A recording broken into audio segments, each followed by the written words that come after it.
Now, I don't think I'm drunk enough to start the podcast, but I'm sober enough to end it. James? You know, I'm hungover. I got 3 hours of sleep last night. I'm sunburnt. I'm overweight. So, it's the usual. Yeah. You ready for, we might finish Outlast tomorrow? Oh, God. I don't even fucking know where we are in that game. Well, we've encountered one ghost. You have to bear that in mind. In any conversation about Outlast, we've encountered one ghost. I thought we were gonna see some... I remember... I think it's just because we were just all drunk. I remember as soon as we entered the female ward, we were like, woo! We were hoping to see some mentally disturbed boobs. And as far as I know, I don't think it's happened yet. Yeah, I just think the guys just went over there too. Uh-oh. Or maybe the mental institution is trans friendly. Yeah, that's the promising thing. That's what you got to think. I've been reading about... well, first let me ask, have you ever shot a gun? Yeah. Tell me about it. How does it feel? Does it make you feel alive? Okay, well... Will it fill the... Hopefully this isn't incriminating. But yeah, I've shot guns a couple times. It depends, dude. It's like...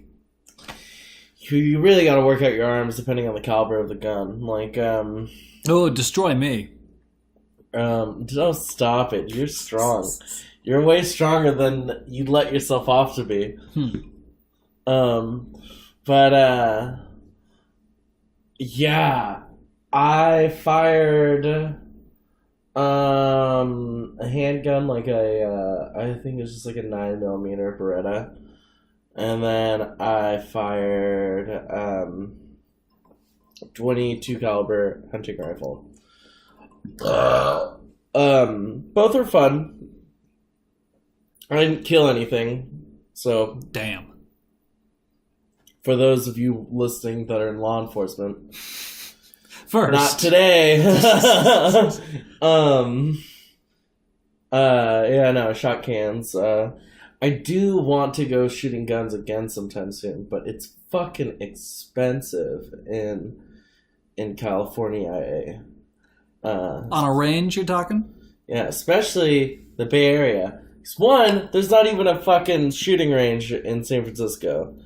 You have to go to a pig pen in order to do that, and I'll pass. Well, what I've been reading about is the NRA.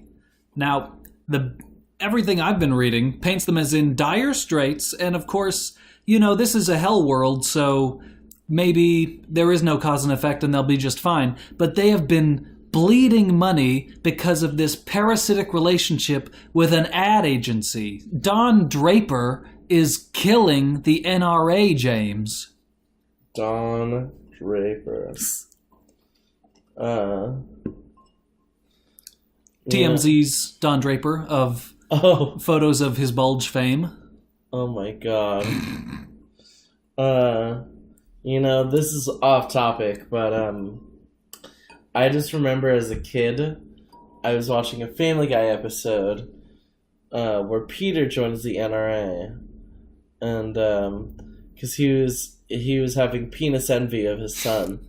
Oh, that episode. Yeah, he found out his son had a bigger dick than him, so he joins the NRA, and basically everyone in the NRA has a small dick. And, he's like, it's not the gun that's between your legs that counts, it's the gun that you fire. And I thought that was, as an adult, I think it's really funny and explains a lot. It explains the NRA. Somewhere along the line, I guess it's the interpretation of the Second Amendment, because it used to just be an association of hunters, you know? Yeah. And then suddenly it became a right to bear arms. There was a whole story about how Charlton Heston got elected in the first place, because one of their moderate board members was like, you know, trying to walk things back. So people, it's all just comes down to these wealthy guys at the top. They just ousted him and put him against Charlton Heston for one thing. Everyone voted for the movie star. Wow. Yeah. I mean, that's how we got President Ronald Reagan. Mm-hmm. That's how we got President Donald Trump. It's always probably how we're going to get President Camacho. If the movie Idiocracy tells us anything. And I hope it tells us everything. I hope it's a blueprint for the future. Oh, man. I would love to have a president who is a porn star and a WWE champion. Yes. Hey, I think if we've learned anything, it's that it can happen, and it could be us. If I learned anything, it's probably going to say that The Rock is going to be our new president.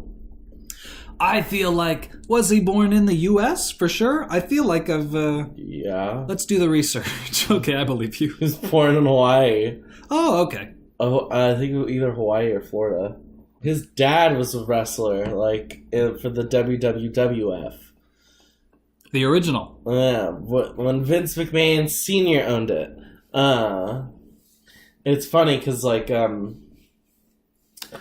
I don't really keep up with wrestling nowadays, but, This is really a family business from the sounds of it. Yeah, especially, so his dad and his mom's family are, there's a bunch of wrestlers in there too, and, see, his mom's Samoan, and something weird about, with Samoans and wrestling, they're just put on this high pedestal, especially in the WWE. Vince loves Samoans.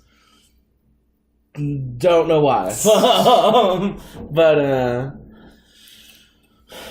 it's funny because there's this guy, I don't really know what his name is, but he won the WWE title recently, and it's kind of a big thing because he's supposed to be the first black WWE champion. And in my head, I'm like, well, The Rock is half black. So, wasn't he technically the first black WWE champion?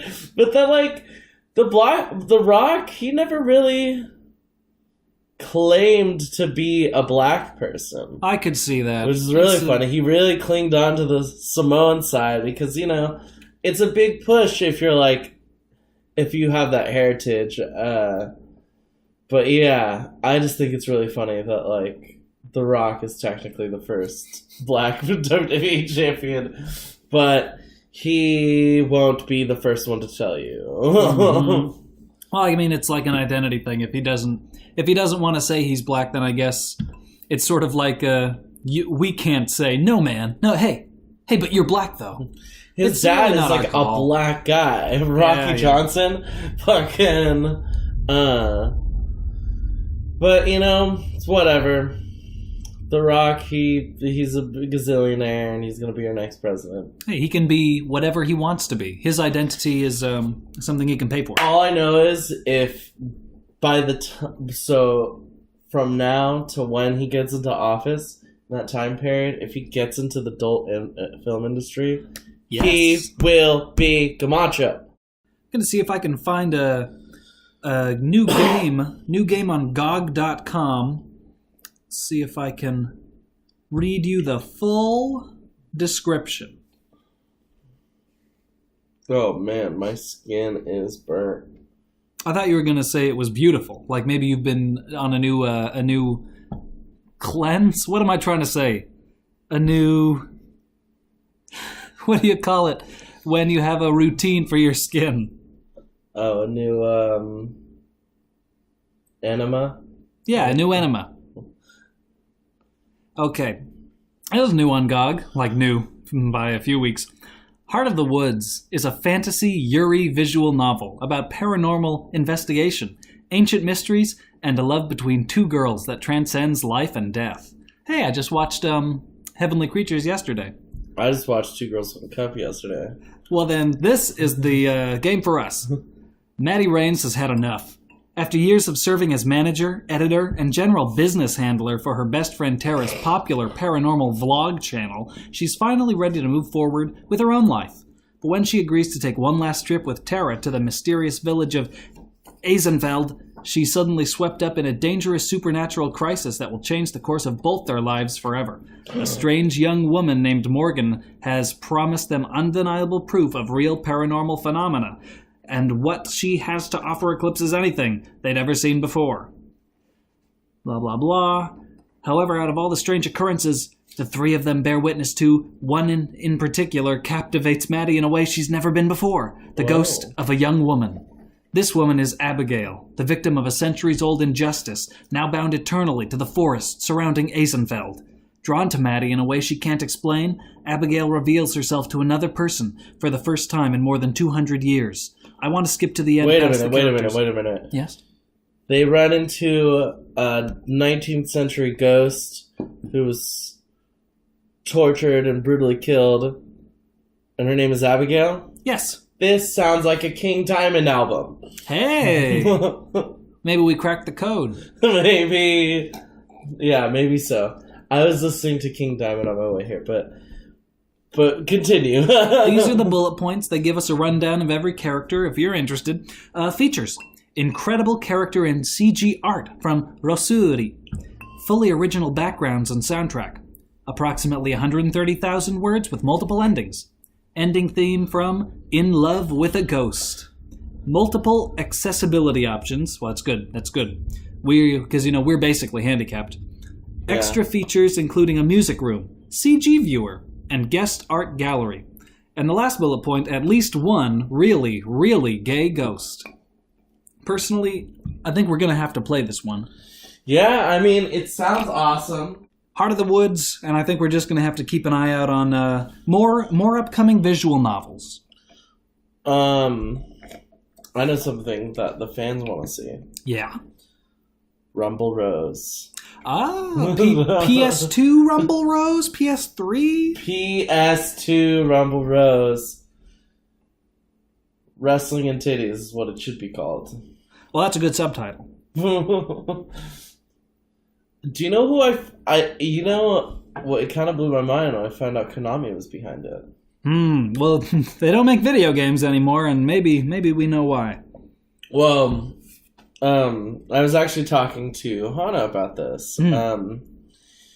So when I was working in Chicago, one of my managers was a huge weeb. He's awesome, and he used to carry this like Silent Hill backpack. So he was a big Konami fan too, and I was like, "So hey, why does Konami not make video games anymore?" And he's like, "Well, it's because gambling is legal in Japan now, and you're able to just." It's like so they went from video games to like making slot machines, Palenko machines, virtual poker, like.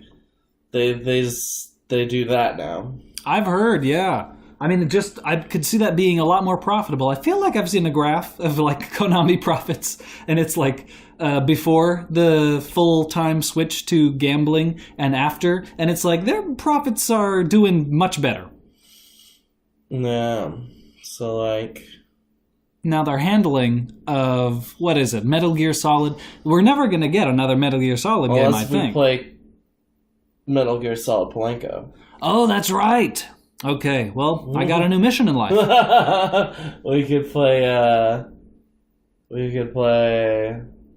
Silent Hill Palenko. Yeah, we could play Silent Hill Virtual Poker. Yes. Well, we could make it. Okay, so that's a new game design that we'll work on. Sort of a supernatural poker game where you're facing off these manifestations of your fears and regrets.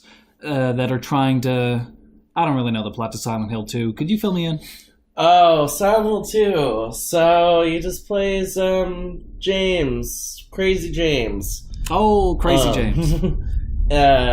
He's all sad because his wife died, but then he's like...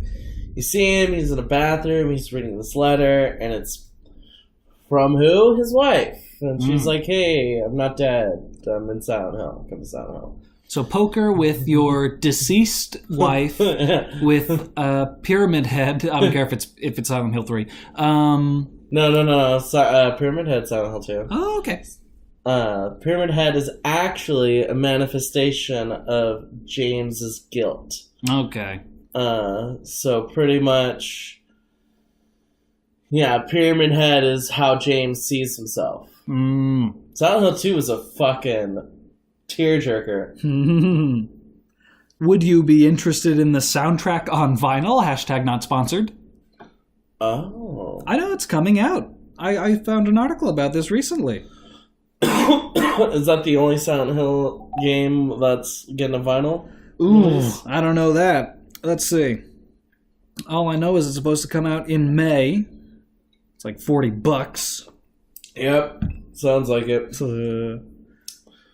You know, my friend paid almost $150 for an EP of Q Lazarus. Q Lazarus, what have they done? What one song do I know by Q Lazarus? So, it's funny because she only has like 3, maybe 4 songs ever. But her most famous one is... Okay.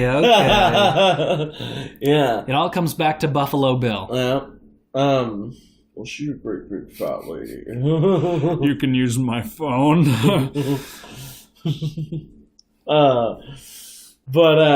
So I don't know if you know what an EP is. Is it longer than a regular P? No.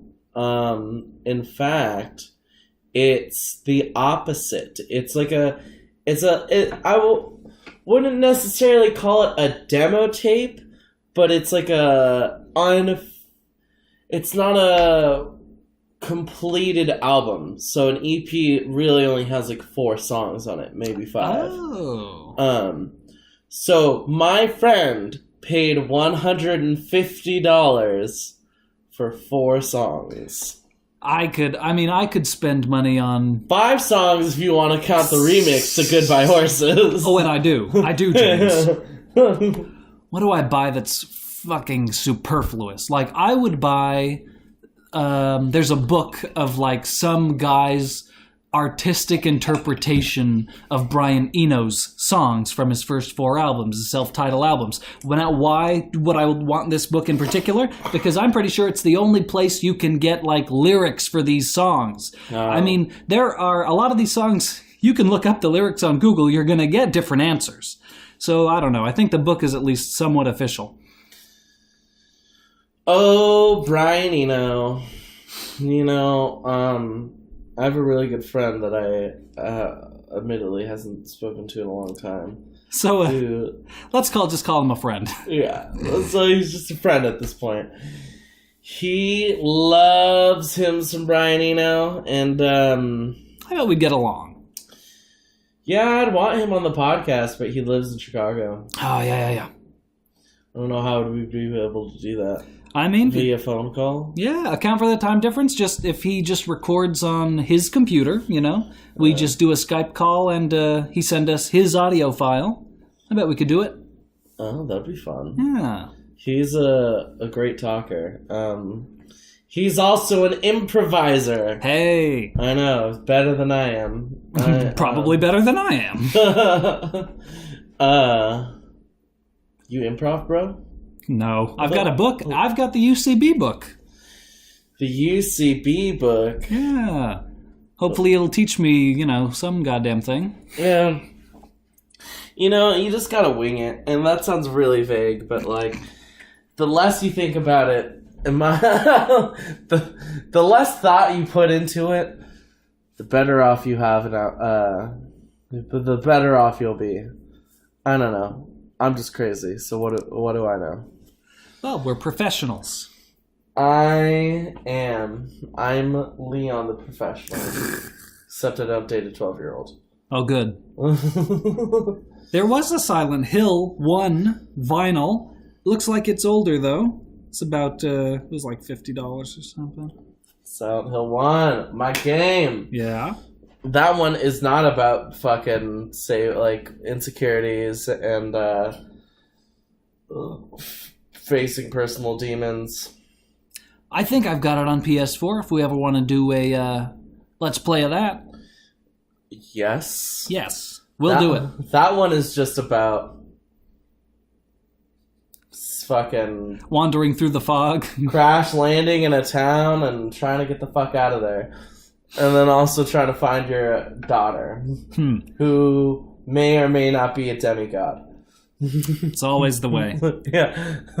I was trying to figure with Hannah other games that kind of are the intersection, because I've been playing Animal Crossing with Hannah. I think you would be bored out of your mind, but I don't know. I bet we could do something like the PSX Clock Tower, something like that. I haven't played Clock Tower in a long time. Yeah, maybe find the Japanese version, or even, I don't know. That'd just be fun to play with Hannah in English. Yeah. We could play Biohazard. Like just the first game? Yeah. Yeah, I'm down for that. We played in Japanese. But hold on, come on. We played it in English, right? That's Resident Evil 1? Oh, yeah. Shit. We can play the original one. Okay. Biohazard PSX. Or Biohazard, or Resident Evil 2. Yeah. I mean, and hey, Resident Evil 2 is the creme de la creme of Resident Evil games. But yeah, to me, that's the Resident Evil game where it feels like you're playing an anime. That you're kind of in there, you're invested with these characters. Yeah, but they're so like one of the main characters, Claire Redfield, she wears like these like cut off jean shorts that are fucking just hot pink, and wearing a matching denim jacket that is also hot pink. And she's a cop? No. Okay. She's some college kid. Oh, okay. Looking for her brother, Chris Redfield, who's in the first Resident Evil game. Ah, Chris. He's the guy who's locked up that we saved at the end. I remember Chris. So yeah, so she is looking for him because he decided not to, like, I don't know, call her or anything like that. It's a fun game. To me, Resident Evil 2 is perfect. I would love to play it in Japanese, just for the fuck of it, because, I already know the story. Mm-hmm. But would we be able to get subs? That's a tough one. I mean, like, probably remakes and stuff. I bet they have, like, just audio and, what do you call it? An audio selection and a subtitle selection. I bet it's possible. Could Hana translate? On the fly, I bet. Here's one I had in mind. I feel bad. I haven't made any highlights or anything. Have you ever heard of... Leisure Suit Larry? I feel like... Yes, Leisure Suit Larry. Yes. How did the you... The creme de la creme. How did he know? Okay, but that's the sound of Tim getting pissed off at me. How did I ask you about the D trilogy? I asked Hannah about the D trilogy. She knew of the first game. I remember asking someone if they wanted some of my D trilogy. And the answer's still no. Yeah. Then I got punched in the throat. So the D trilogy. Now this is a weird one, and the guy who made the game, Kenji Eno, close to Eno, is the same guy, is dead now. So conspiracy. Yeah. So this guy sounds crazy. His company sounds crazy. It came at like this time when, the industry was maturing. It was the late 90s. PSX was booming, and these companies were just making weird games, marketing them in weird ways, trying to be as unique as possible. Like, among other things, I think he sent condoms out with copies of his game. He did this big shitty thing to PlayStation where he had decided to release the sequel on the Sega Saturn.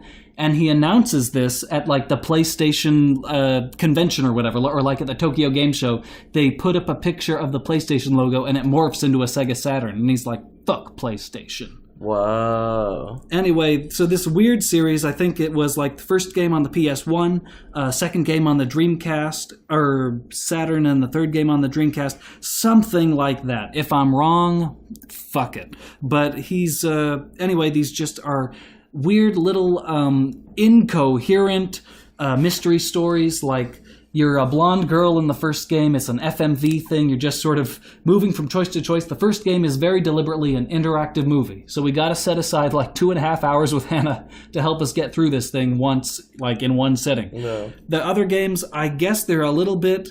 I think they take a few hints from just sort of the Capcom style of like walking, talking, shooting, and it's just... I think this is the third game, but it is called D2. I think the in-betweenquel was called sipping on Bacardi? Enemy Zero. Yeah, Hannah brought it. Bacardi and Coke. Ugh. Hey, I liked it. Okay, so a brief summary of D2. As D2 goes on, more elements of the occult, mysticism, Stonehenge, and the apocalypse come into play that make matters even more complicated. The game's antagonists want to resurrect the Shadow and create a new perfect society in his image. The game's final act puts genetic engineering and cloning under its microscope and gets considerably more insane, with some bonkers reveals in the end. That being said, the origin of the monster that's loose in the game is actually solid, and relates to attempts blah blah blah. The idea that Laura is actually the combination of this monster DNA, human DNA, and divine coincidence makes her a messianic-like figure that needs to merge with this ultimate darkness to save the world from Armageddon. It looks like it also ends with a 15-minute movie where the main character travels back to the final moments of New Year's Eve 1999, and there's a bizarre, unnecessary description of planet Earth and some data that the world's population was 6 billion in 99, and that it has grown by about 78 million since 98, and it goes on about the statistics about the HIV virus. It just seems like it tried to say a lot. Does he not like the gays? I don't know. I don't know what point. It's just really like homophobic mess of a game we're playing. Well, only in the last seconds. He just snuck it in right at the end. I think he just wanted to say something about like the Earth and gays. Yeah, and overpopulation. Queering does not make the world work. That's another wrestling reference. What was I going to say about that? No, I'll play it. It sounds like it'll be a disaster, but that sounds fun. Yeah, that's a reason to play. Do you know what I do want to show you? Yes. Parasite Eve. Okay, now I'm aware of Parasite Eve, not insofar as I know it exists, but yeah, I'm down. That's PS1 too? Yes. Just imagine. Hey, you said you had tortilla chips somewhere, pal. Okay, I'm getting the tortilla chips. Because the guy who wrote the book was a botanist.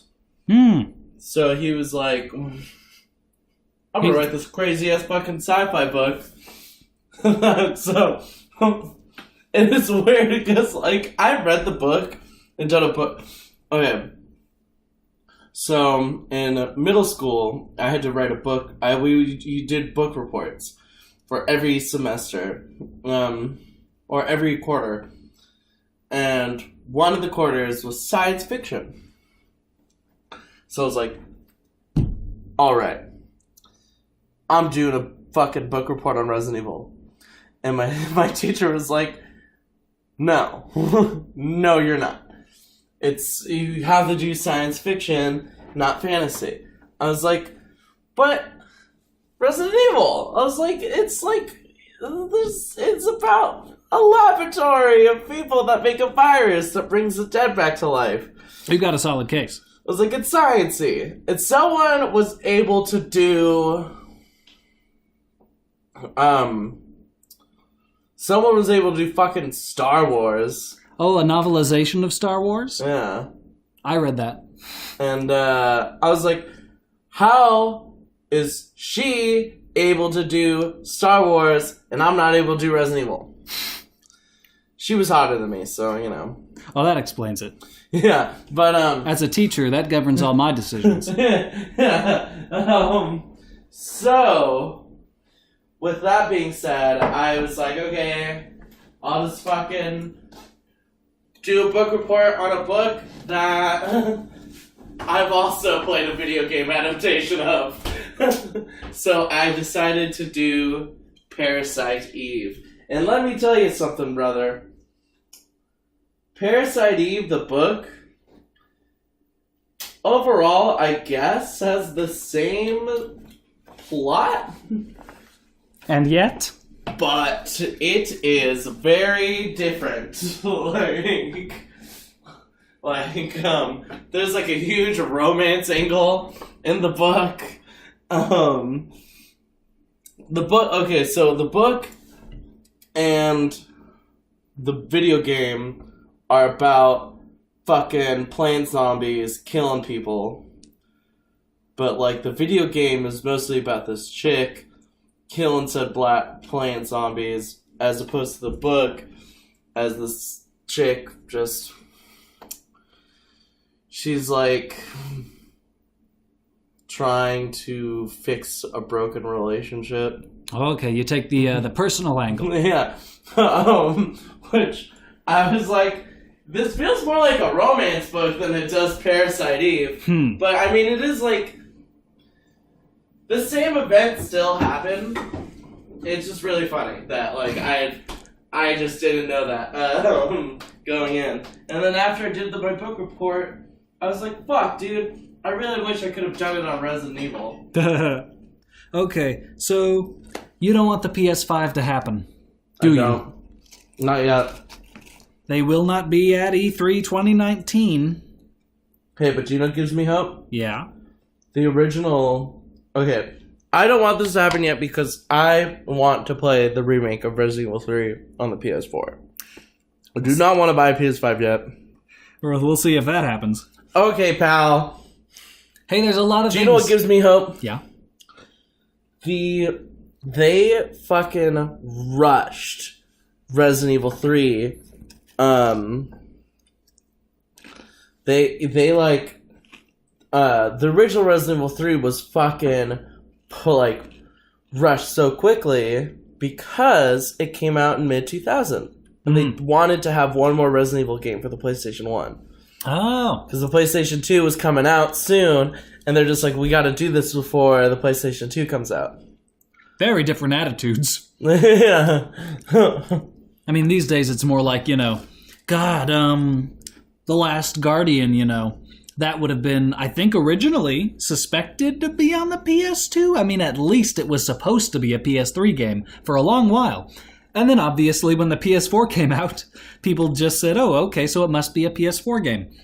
I mean, they just give people so much leeway these days to just hold back until the next console. It's just like, that to me was a beacon of hope. They fucking pushed that game out in a few months. And normally, when you breeze through a game like that, it's going to be a shit game. But Resident Evil 3 is my favorite Resident Evil game. People say the same thing about Fallout 2, that Fallout 1 was a pretty big hit. And what is it, Black Isle or whatever the original company was, I'll never remember. But Interplay demanded another Fallout game as soon as possible. And Fallout 2 was just one of the, I think, compared to the cycle that Fallout 1 went through, Fallout 2 was made fast. And I think people generally hold it in higher regard. Of course, it helps that it's all on the same engine. You could do that. Like, wasn't Resident Evil 3 the same engine as the... Yeah, but that was the first one where they got rid of the tank controls. Ah. Also, it had this fucking weird-ass mechanic where Jill was... Oh, yeah, also, you play as Jill again. Nice. Except she's not in a STARS uniform anymore. She's, like, tube top and a mini skirt. She's one of the few people that knew this fucking zombie apocalypse was gonna happen in Raccoon City. And that was just her. That was her fucking battle outfit. They listened to me then, because I was a big figure in that letter writing campaign. Tim in like 2000. How old are you? Like 8? Yeah. I had very strong opinions about how I wanted that character represented. 6-year-old James just wanted to play another Resident Evil game, but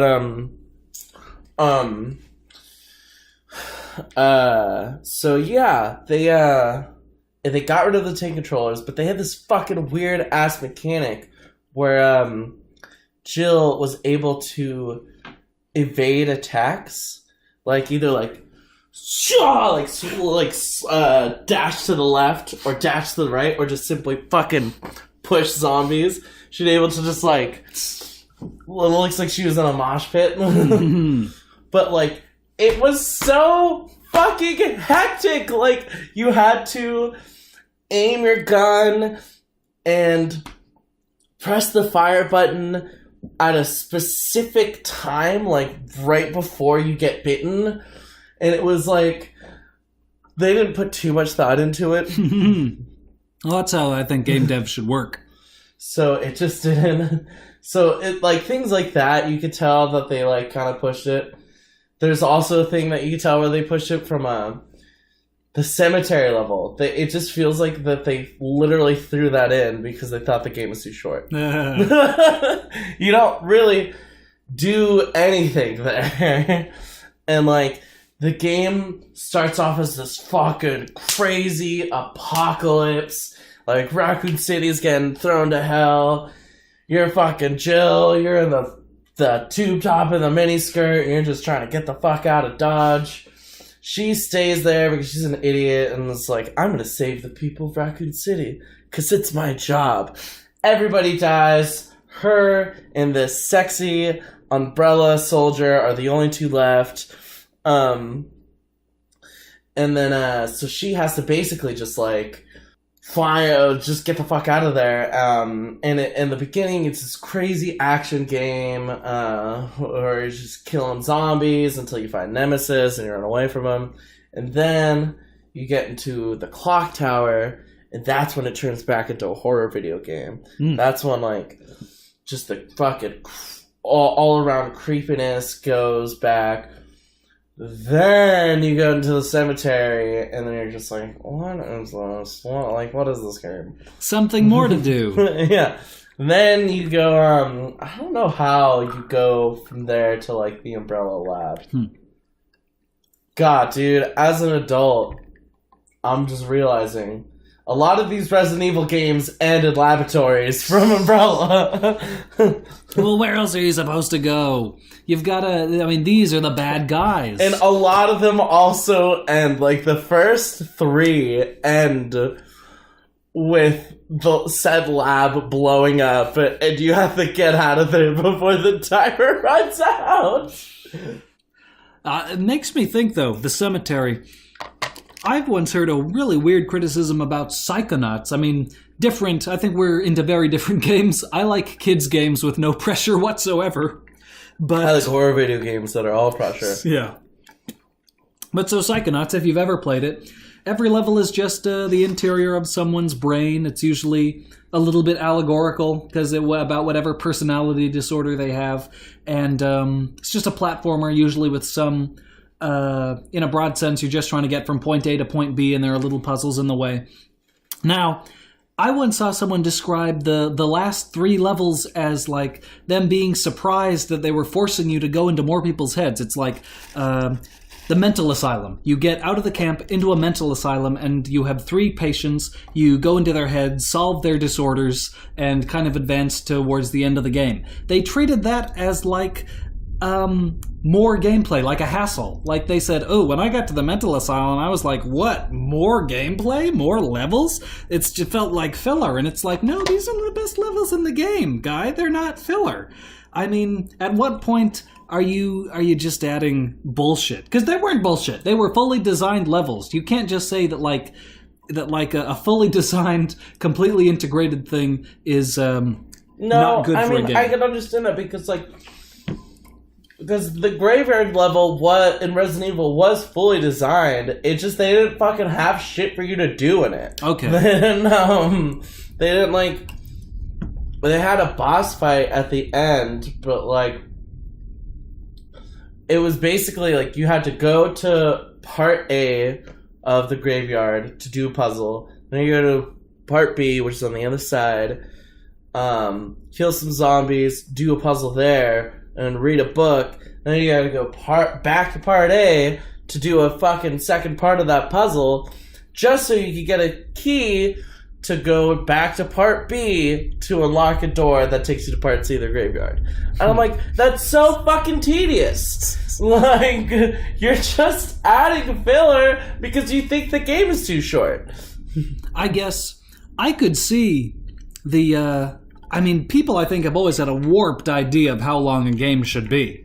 I don't blame developers for trying to make a game longer. Yeah, this was in 98, so games are supposed to be, in 98, I think most people's idea is that, this game should last me a month or two. And you know what? Resident Evil 3 did last us a month or two. Mostly because that game was hard as fuck. And there's this puzzle that haunts me till this day, where you have to, in order to get through this door or something, Jill has to get the water pressure levels correct to open up a passageway through the sewers. And Jill's no plumber. She's a cop. You're talking to the wrong STARS agent. I know. She knows how to fucking pick a lock and kill a zombie. Well, to be fair, she doesn't know how to pick a lock, but she gets a lockpick. Yeah. She knows how to hold on to one. Also, one thing. You have to go... Okay, so you have to go to the police station in Resident Evil 3, which is cool. It was cool when I first played it, because Resident Evil 2, the first... I would say the first third to maybe half of the game of Resident Evil 2 is fucking spent in that police station. Mm-hmm. So you do have to go to the police station for about you spend 5 to 10 minutes of gameplay in there. But the whole fucking point of going to the police station is so Jill can get her lockpick. And I'm like, come on, Capcom. That's it. It's if you're the so-called master of unlocking, I would feel like you would have more than just one lockpick on you. It's sort of a treat, though, the idea you're going back to the big set piece from Resident Evil 2. Yeah. But it's funny because most of the doors are boarded up. It's because you can't. The devs don't want you to be able to because Resident Evil 2 you have to go through the fucking whole police station. That's a good chunk of the game is spent there. They want to say that Resident Evil 3 took place before Resident Evil 2. Oh, but why were all the fucking doors boarded up? How did fucking Leon and Claire get through there? You missed the flavor dialogue when she's on her walkie-talkie and she says, by the way, the police station's a mess. Someone should take the boards down. Also... Well, the sexy STARS agent. Her last words is, don't forget, when you get to the police station, take those boards down. Also, fucking... With that, so Resident Evil 2, there's this character named Marvin, whose voice acting is... it's funny, when he plays Claire, he's all you are Chris's kid sister. We should have listened to him. now everyone's dead. And like he gives you this like monologue about how we should have listened to Chris and Jill. We thought they were crazy, but oh no, they weren't. Like there were actual zombies, and now everyone in the town is dead. Which is funny because in Resident Evil 3, you go into the room that Marvin is in and he's dead. Like, how are you going to say that Resident Evil 3 takes place before Resident Evil 2 and there's just a dead Marvin on the ground? Like, I was expecting a fucking Marvin monologue, but just to Jill. And Jill is just like, yeah, motherfucker, you should have listened to me. Now look at where you are. You're expecting an I've seen things. Zombies climbing on the walls. I was expecting a fucking Shatner-esque monologue to Jill Valentine. But no, it was just dead Marvin. And as a kid, I was okay with that because I thought Resident Evil 3 took place after.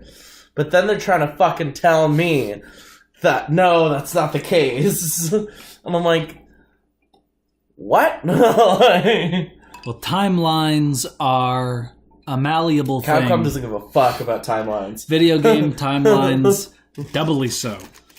Yeah, Capcom doesn't give a shit about continuity.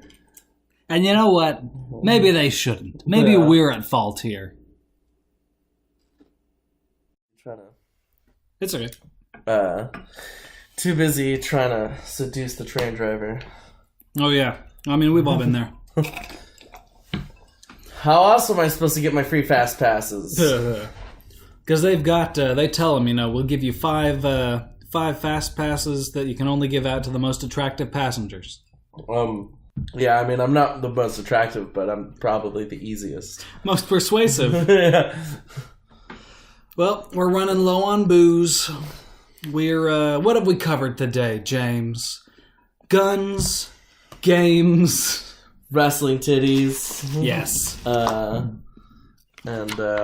will be more Rumble Roses, I think, on the next warm-up. I'll try to find an in-depth Let's Play of Rumble Roses, or Rumble Roses XX for the 360. What? Oh, you didn't know? No. Yeah. I don't know if it was just a remake.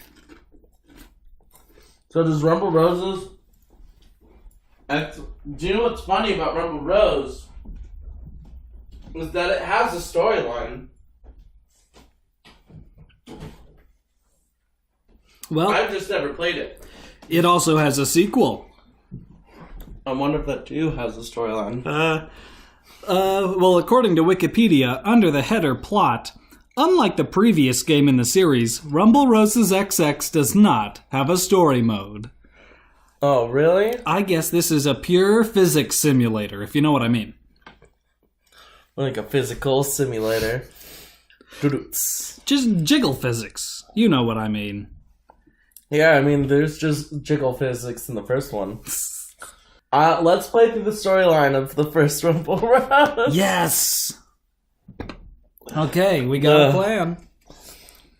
Fun. I will give you my my take on Rumble Roses XX. I'll find everything I can get my hands on. But there's no story! I'll bring you back the dry, mechanical facts. I need some plot. Oh. Hey, I found this and shared this. I don't know if this is true. Yeah? I don't know if this is like... if this was an actual thing. So... I shared this on Facebook. Okay, so basically, Glenn Danzig, I don't know if this is his official page, posted a photo of him, and it said, I was hacked. I was hacked. Okay. I was hacked. Anything that was posted in the last month was not me. I don't smoke weed. I don't eat hot dogs, and I definitely don't eat my cum. When I find the piece of shit that did this. In our world, they will pay the ultimate price. That was my Danzig impression. Fucking A. I don't think we're going to find something better to go out on. Now, I've been wanting to, I think we should end the show, of course, by thanking anyone who is possibly listening to this. So thank you. James?